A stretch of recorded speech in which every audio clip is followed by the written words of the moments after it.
Hello again, everyone. Welcome back to Arcanum. Let's continue to explore Tarant and see what other stuff there is to do around here.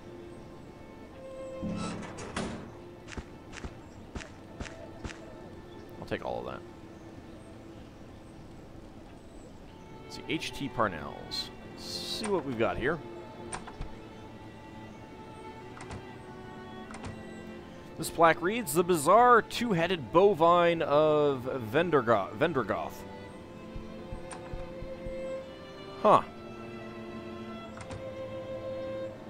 Plaque on the display reads, authentic Cree shrunken head.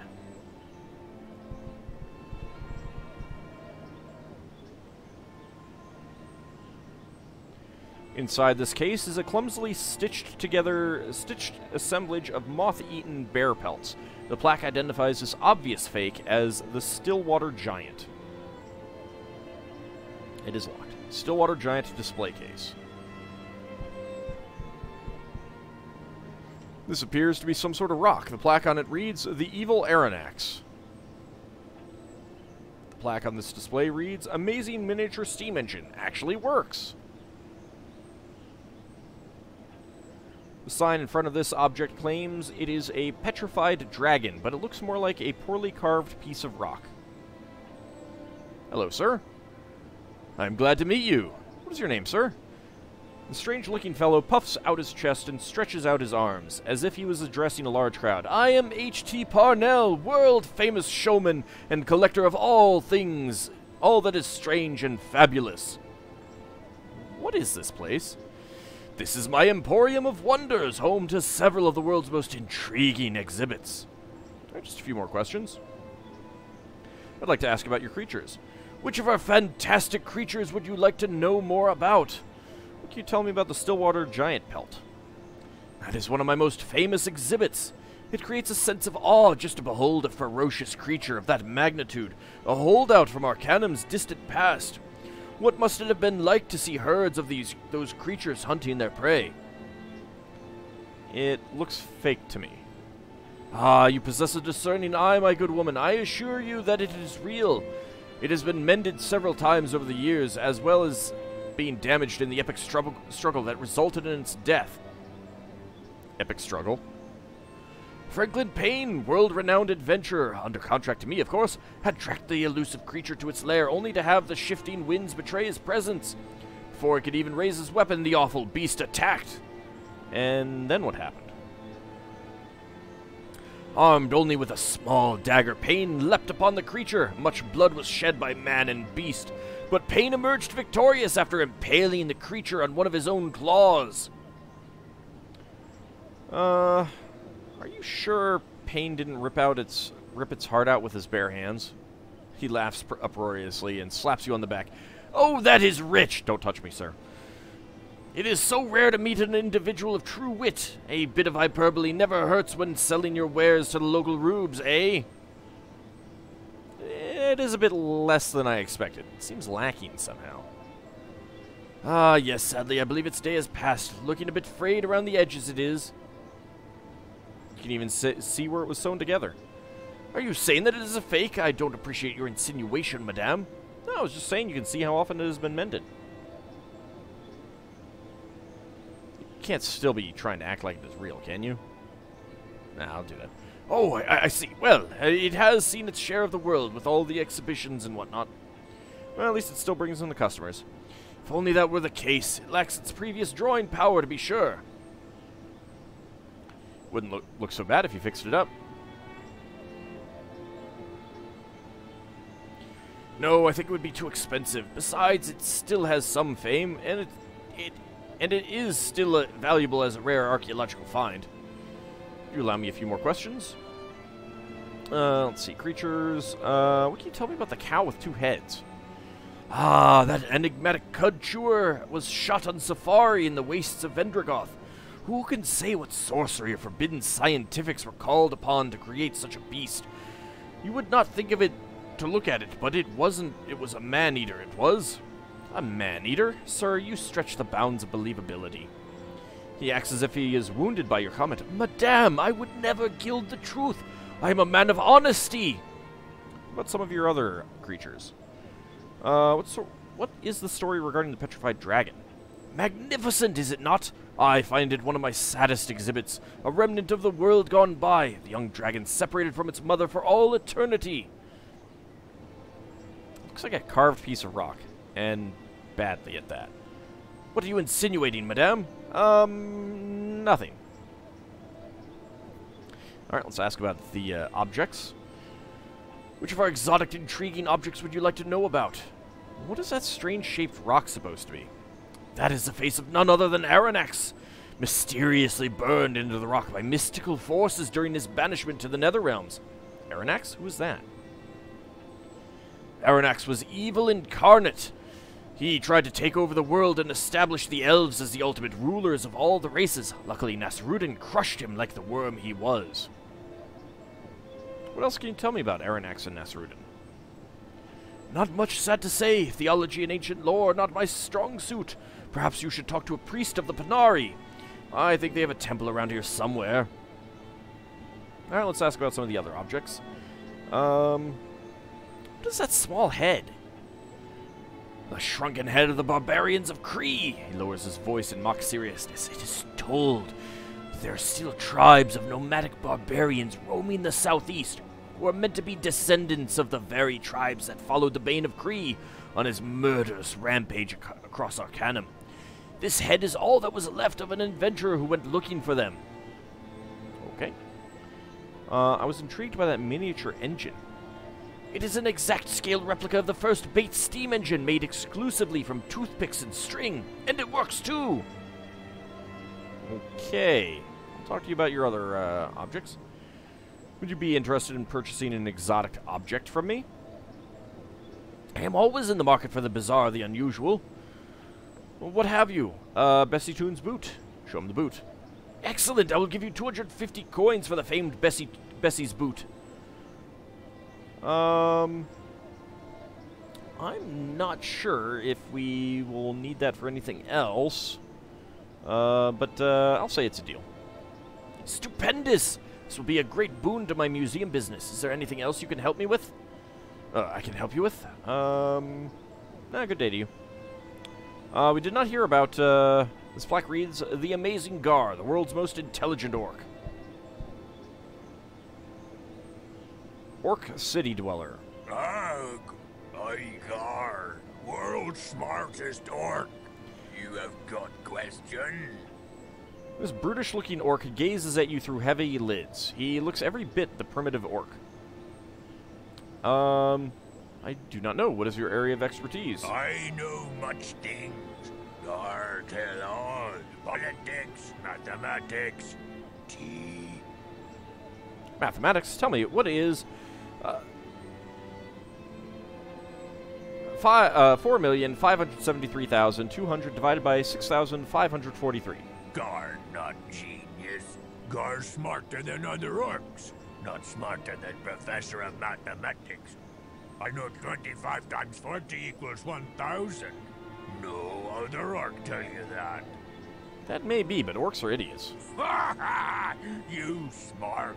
Now you understand. Gar, world's smartest orc. Okay, what else can you tell me I about? know much things. Gar tell all. Politics, mathematics, tea. What can you tell me about tell me of the politics of Tarant? Tarant, foremost representative democracy in Arcanum. Chairman Willowsby try align Tarant with Caledon, cause him much trouble. Councilman Braith call for him to step down. Us invade Caledon. He not like Caledon because it's monarchy.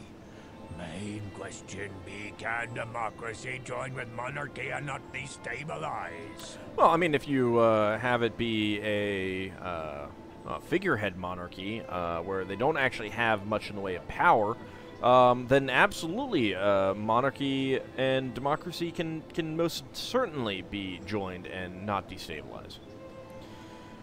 What else can you tell me about the politics in Arcanum? Cumbria kingdom dying. Refuse all technology. Lose all provinces. Gar think King Praetor stupid. Other places side Caledon or Tarant. Few try be alone. Alright, what else can you tell me about? I know much things. Gar tell all. Politics, mathematics, tea. Tea? Yes, Gar like tea. Gar civilized. Gar say Earl Grey best. Made from blend of black teas and oil from the bergamot plant. Excellent, Gar say. Not much for the black teas. I prefer green myself. Ugh, Gar no like green tea. Good for foreigner, not gentleman. Gar's demeanor begins to change. His eyes begin to open fully, but then a look of realization crosses his face, and he suddenly regains his old appearance. You were going to say something else, weren't you? No, Gar say only what Gar means. I know much Okay, thing. good day. Quite suspicious, was it not? I see an unlocked chest in here. Can I look at it? Ah, no. The door is locked. Okay.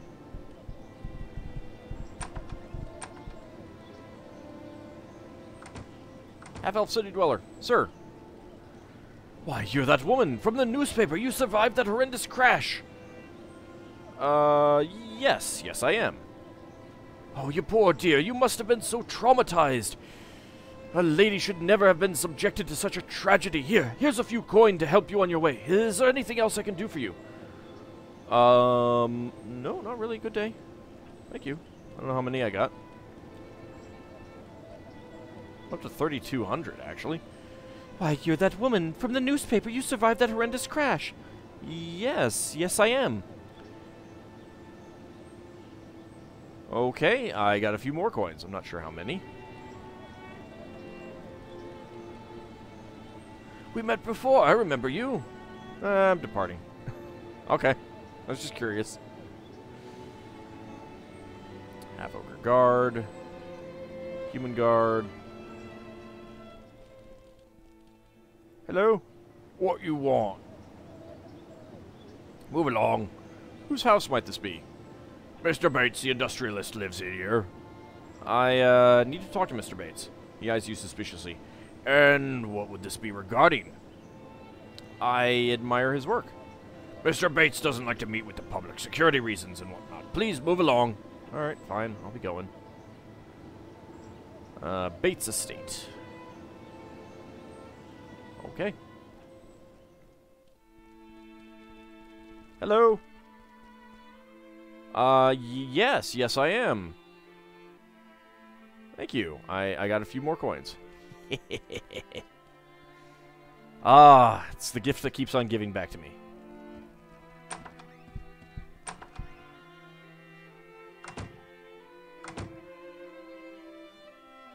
Willowsby, guard, can I just go in? I can. Ooh. Does not like me moving around in Tarant. Ooh, there's a safe in there.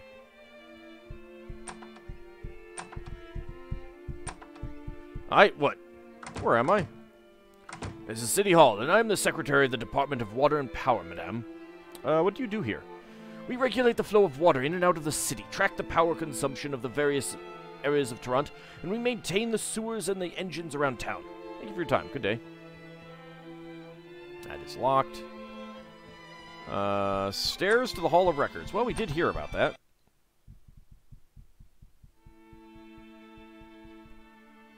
Hello, sir. Might I ask you some questions?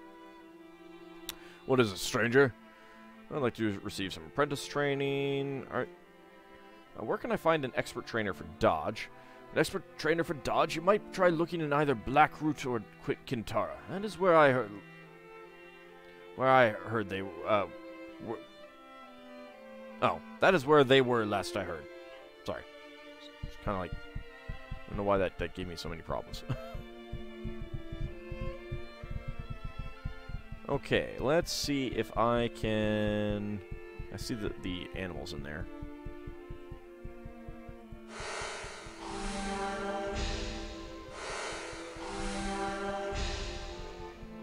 That's still not working.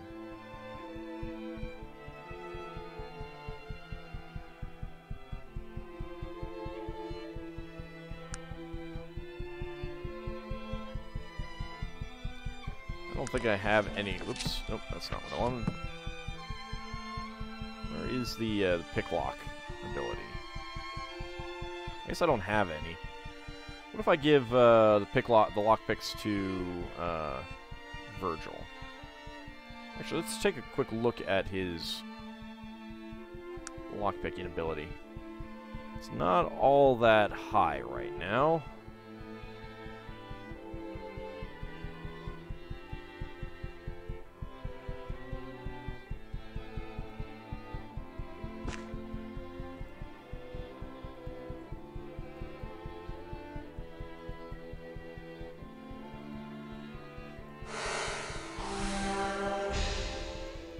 Nope, I'm not able to get in there right now. Alright. For now, let's go talk to you. Greetings, madame. May I be of service to you? What manner of place is this, pray tell? This great place is known as the Hall of Records. All manner of knowledge is kept upon these premises. It is here that all of our census records are kept, as well as tome upon tome of archives. Census? What is a census? A census is an official count of the number of people within the civilized continent, along with the value of their estates for the purposes of taxation. What type of information do the archives include? The archives contain profuse amounts of information. Most of it exists in the form of deeds and other legal papers, but there are also newspapers. Newspapers?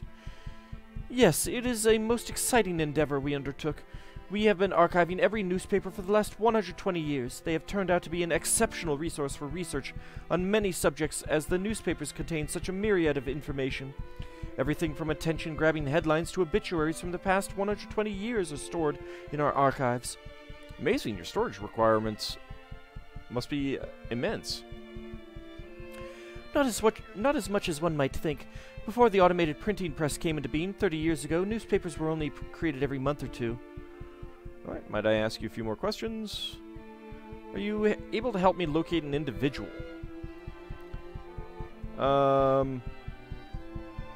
Rory Limes. I'm sorry, madame, what was the name? Rory Limes. Let me see. Yes, there is an individual by that name here. No current residential address, but it seems he owns a building in the warehouse district. The address is 57 Mulligan Bone Alley. Was there anything else? Nope. Good day.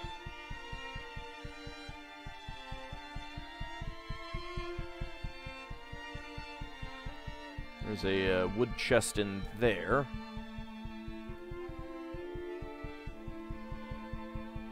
But these doors are locked. Alright, well, for now, we'll just head upstairs.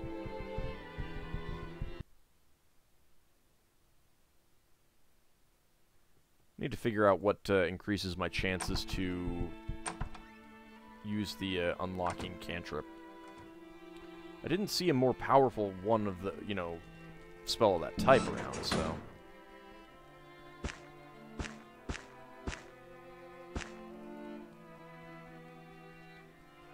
Let's see, the Zoological Society.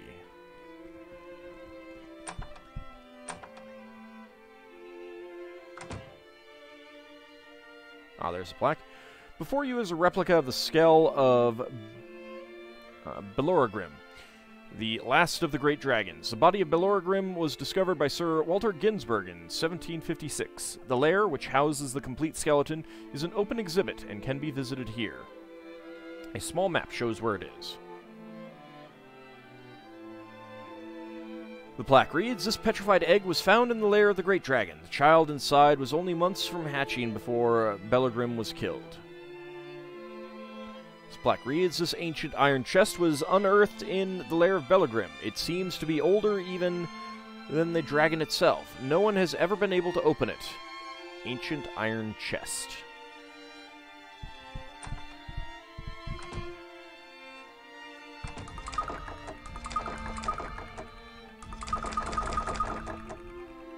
Virgil is supposed to have unlocking skill and like, offer to unlock things. I don't know why he doesn't. Yeah, it failed. Hello? Hello! Welcome to the Tarantian Zoological Society. How might I help you today? Just taking a look around. I'm looking for Dr. Tristan Fenwick. Oh, he's around here somewhere. His office is just there to the right. Take a look around, and you're sure to find him. Thank you, I'll do that. Just taking a look around. Okay. Nothing else.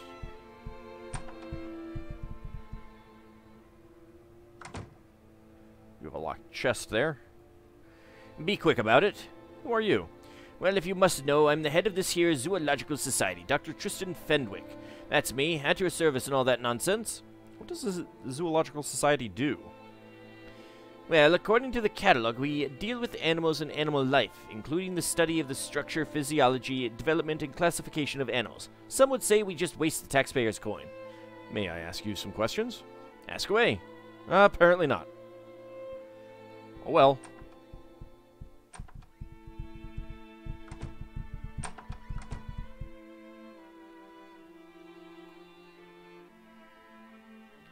Let's see, 15 University Court Library of Tarant.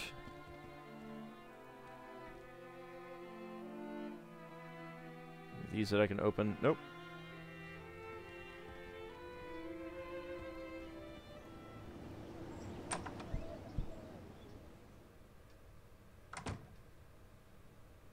Bookstand.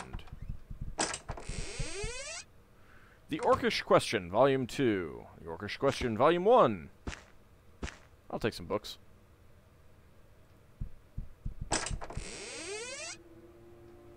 Maybe we'll just read these and then return them. The Orcish Question, Volume 1, a collection of speeches and letters by Hamilton Demry, Esquire. Mr. Demry is a solicitor and advisor to, and frequent spokesman for, Tarant captains of industry. His interlocutors, Mr. Moran, is an elf of high blood, a traditionalist, and rather outspoken against the orcs. Mr. Radcliffe is a noble from Caledon, and representative of that region's balanced views. Mr. Gustav is a half-orc, labor leader from Whitehall, a recognized presence in the efforts to garner better wages and working conditions for the orcs. A speech before the Tarant captains of industry, April 1884. Good evening to you all, gentlemen. I hope none of you have been adversely affected by the heavy rains of the last few days. I, for one, welcome the fresh air we enjoy after a good shower. Today I wish to speak on a topic that will be of greater and greater significance in the near future, and that is orcs, which has been made of orcish working and living conditions. I am not here to debate whether or not changes should be made. I am here to raise questions as to whether or not such changes would even make a difference. Orcs are a tremendously violent race. They are born and bred killers, every one. Allowing them within the city limits, even as day laborers, is asking for the worst sorts of trouble. Appeasing their appetite for violence with higher pay or better housing or less work will simply not work, as they do not lust for property or position as we might. They lust only for blood. We are at the dawn of a new age, an enlightened age. The wonders of technology are improving the lots of every creature, bringing wealth to those who were previously but serfs. Orcs, by their very nature, are unfit for this new age. Our society is advancing rapidly. Unless orcs advance as well, their predilection for evil will cause great strife. I hear murmurs of concern and almost alarm from you, and I understand why. Orc labor is the backbone of many industries. Without their cheap and plentiful work, our way of life would be threatened. This, then, is the Orcish question. What are we to do? Orcs, because of their violent nature, will not fit into society, and yet we require their labor. We have two options, do we not? Change society to fit the orcs, or change the orcs to fit society. As I have stated, the societal changes that have been proposed to date do not address the root cause of the problem. Improving their lot will not satisfy them as it would any other race. We either meet their need for barbarity by turning our factories into killing grounds, or we look to the other option, changing the orcs. We must bring the orcs up to our current standard of civilization. I will be engaging in many debates and discussions over the next few months in order to determine the best way to proceed, and will address this august body once again, once a working proposal has been identified. Thank you for your time. A letter to Mr. Moran. April 1884. My dear Mr. Moran, your points and concerns are well taken. In response to your musings, I must simply submit that it is our duty as enlightened and right-thinking members of our progressive society to bring civilization to all species. This does not stem from the mere altruism and a deep desire to improve the situation of the less fortunate. Indeed, by spreading our mores and values to the world at large, we shall be enhancing the peace and prosperity of all races, ours included. It is our duty, I say. With great power, and certainly the technological marvels of the modern age, the abundant wealth created thereby, and the flowering of rational thought all equate to power, comes great responsibility. It is our responsibility to as the most culturally and scientifically advanced peoples of Arcanum, to ensure our own future and the future of others by elevating the whole. Now, as to the orcish question in particular, I agree that you are correct that this species may be completely intractable and unable to advance into modern society in their present state. I suggest that these differences are purely physiological. I put forth that our remarkable scientific achievements may point to the means of a solution. I propose that we begin immediate experimentation upon members of the orcish race to ascertain the cause of their violent inclinations, in the hope of finding a medical remedy. A simple operation, the removal of a malignant gland perhaps, may be all that is needed to bring individual members of this unfortunate race into an enlightened and more pacified state. A structured breeding program might even reveal that such beneficial modifications are hereditary. Regards, Hamilton Demry, Esquire. Letter to Mr. Radcliffe, May 1884. My dear Mr. Radcliffe, you speak of the realm of the gods and of natural selection. Both of these terms help us to explain and comprehend our helpless past. But what, I ask you, of the boundless future? The gods made the world and us. But we are remaking this world. Why not remake ourselves as well? The era of rational and scientific thought is upon us. Let us not go backwards to our dark, superstitious past.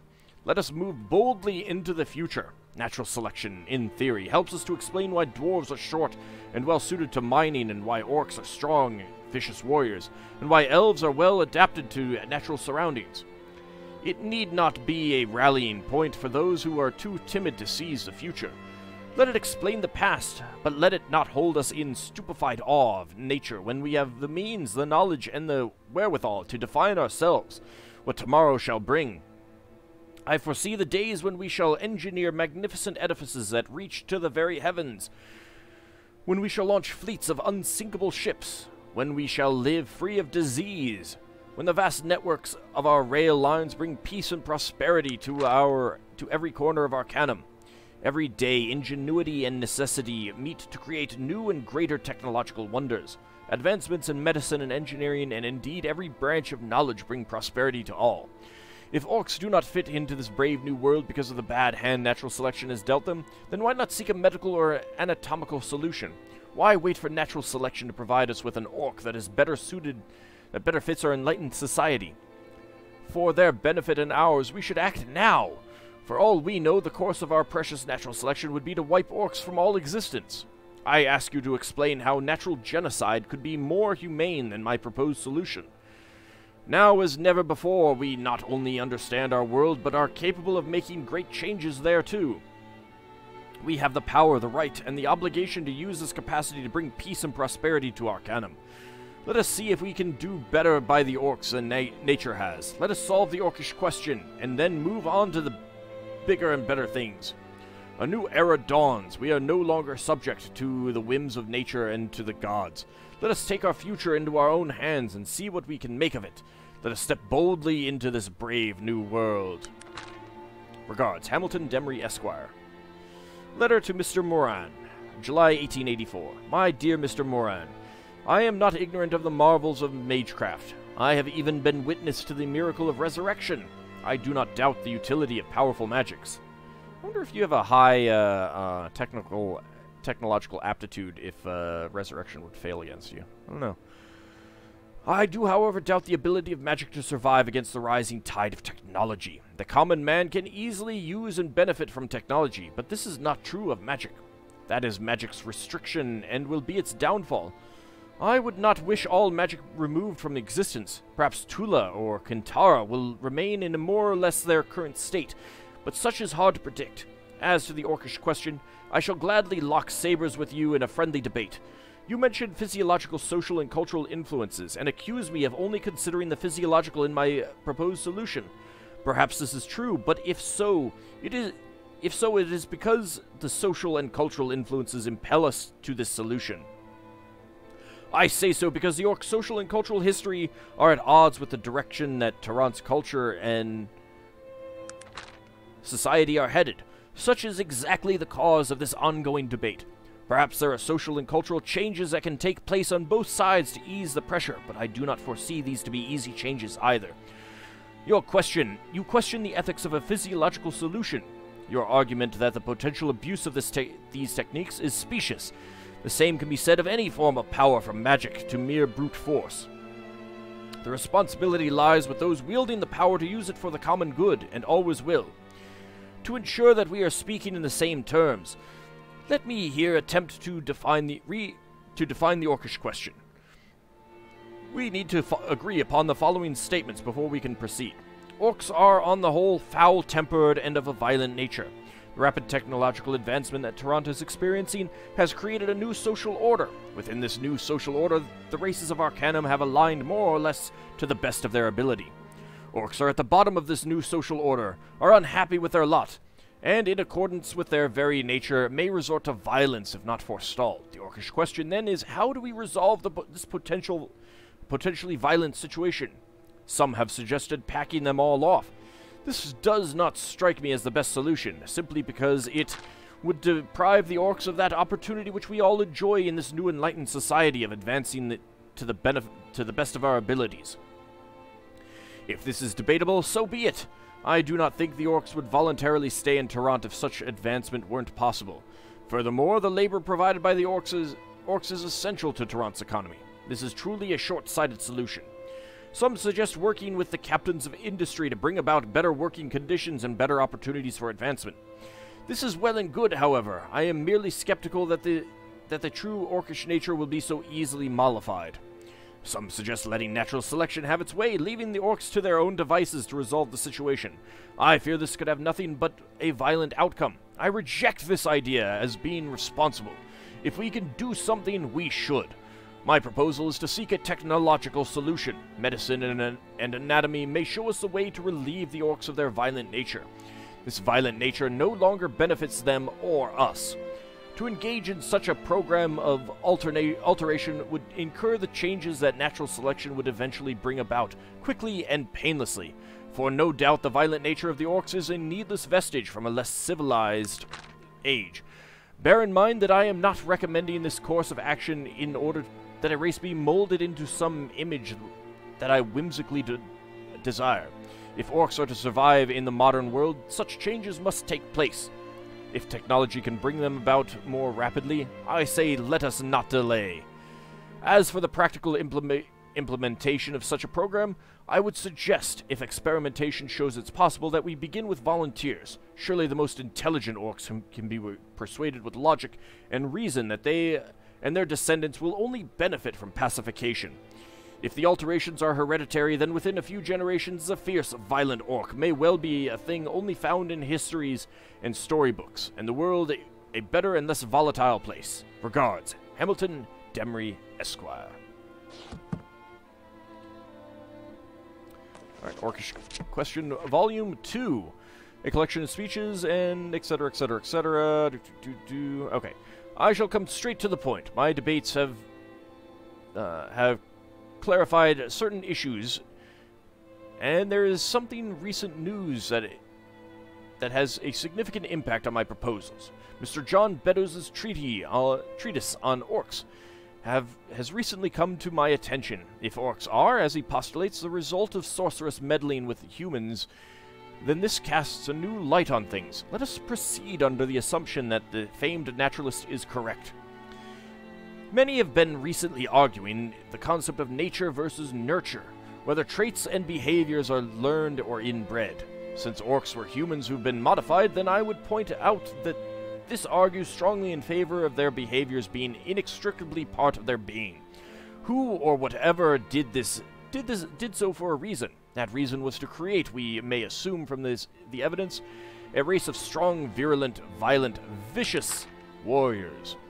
That they succeeded admirably, we can have no doubt. If any significant number of Orcs could defeat this violent nature and join our enlightened society as reasonable beings, then their creators would have failed. I say again, orcs have been created to be mean and violent. One or two here or there may well be capable of advancing as a race. Such a thing is to be regarded... Mr. Comma there. May well be capable of advancing, but as a race such a thing is to be regarded as the highest suspicion. Now to the crux of my argument. What magic has done, that has turned humans into base creatures of violence, let technology undo. Why let these poor folk continue to be out of place in modern society because of the whim of some ancient sorcerer? We can rebuild them. We have the technology. We have the ability to create the world's first pacified orc. We can bring these poor lost souls back into society's bosom. Let us do so. I propose immediately beginning experimentation upon dead orcs. Plenty can be had at the morgue. Furthermore, I urge experimentation upon live orcs as well. These subjects can come as volunteers from those currently sitting condemned in the dungeons of the Court of the Executioners. Thank you for your time. Letter to Mr. Moran, August 1884. My dear Mr. Moran, to respond to your earlier points, you claim that technologically altering the orcs to a better disposition would be unjust. In light of Beddoes' treatise, I disagree. It would be very unjust to undo... it would be very just to undo what has been done to them. You also propose the possibility of altering those who hate orcs so that they no longer do so. If orcs were no longer hated and feared for good reason, I would have no problem with this. I think the problem of hatred and even prejudice will go away over time once technology has presented us with an orc that is no longer predisposed to the behaviors that induce them. You claim that I would take away that which makes them unique and leave them defenseless. If that uniqueness is an unnatural predilection for violence, then yes, but I only seek to remove that which impels them to unnatural levels of violence, not to destroy their sense of self-preservation. Regards, Hamilton Demry, Esquire. A letter to Mr. Gustav, August 1884. Dear Mr. Gustav, I fear you are in the minority in representing your race. I wish it were not so. Folk of your temperament can be reasoned with. You speak of violence, and clearly not without cause. As any rational being, you understand that violence may be necessary, but only as a last resort. I beg you to consider my plea and report to the eugenics laboratories as a test subject for the medical experimentation that could loosen the chains that have held your people since they were created by foul magics so long ago. Sincerely, Hamilton Demry, Esquire. A letter to Mr. Moran, September 1884. My dear Mr. Moran, you claim my proposal is unethical. How so? These poor orcs have a magical poison coursing through their veins that makes them a threat to everyone else, including themselves. As civilization expands and advances, the orc threat grows also. I merely propose an antidote.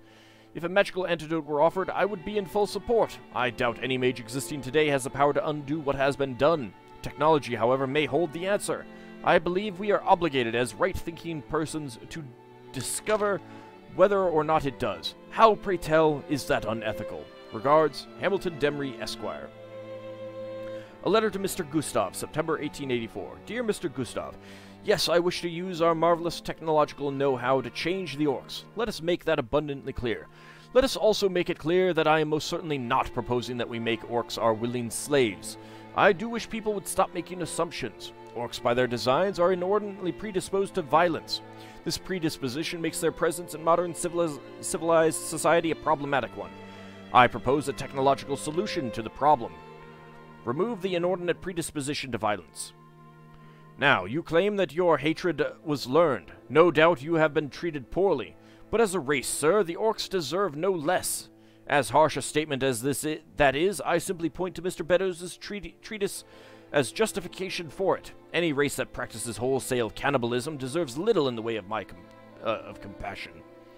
My solution is exceedingly generous. If we remove the barbaric tendencies which separate orcs from the rest of civilized society, then we may be able to effect a peaceful end to that separation. Pray, let us speak no more of bloodshed and wrath. It is unlike gentlemen to do so, and in doing so you only make yourself seem more brutish and in need of the alterations you would resist. Sincerely, Hamilton Demry, Esquire. Yes, get out of my way, Virgil. You're in my way. I'll put the books back. Alright, what books do we have over here? History of the Isle of Despair, Hunters Hunted, The life of Ashton Fernwilter. The nature of archaeological practice. Over here we have Treatise on the Causes of Disease, the Journal of Henry d'Auvergne. I don't actually see anyone in here. This place is empty. Nope, actually there's a librarian there. Okay. Soot from the Gods, Psychological Treatise on Intolerance, Quirin's Poem, and Dread Armor and its Origins.